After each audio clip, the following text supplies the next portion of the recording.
जय जगन्नाथ। नमस्कार ओडिशा। एक सुंदर विषय वस्तु को नहीं मो तपस्विनी आपण को स्वागत करुछि मो चैनल ले। आजिका दुनिया रे नारी स्थिति केउठी? गोटे नारी जेबे विवाह पाई मना करे निश्चय तार किछि प्रॉब्लम थिबो।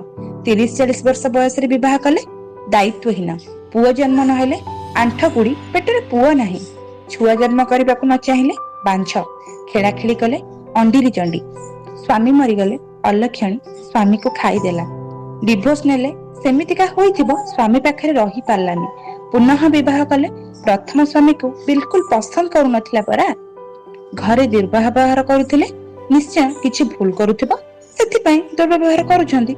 चाकरी करी स्वाधीन भाବରେ रहुथिले, बहुत गर्वी ऑफिसर होइथिले, बहुत बिजी से, संपत्ति थिले चरित्रहीना बोली संपत्ति अछि, सासु घरे निर्यातन को आपत्ति कले बहु हिसाब रे सहिबा शिखिनी परा, स्वामीर भूल बाछिले स्वामी को निज अधीन रखिबा पई चाहूची।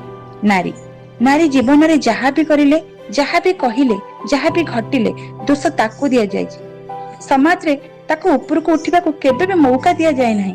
जे पुरुष माने गर्वी और आत्महंकारी होइथांती से माने नारी मानकर उन्नति को ग्रहण करि पारंते नै। जदि मोर ए वीडियोटी आपनको भल लागे लाइक करिवे, शेयर करिवे, सब्सक्राइब करिवे।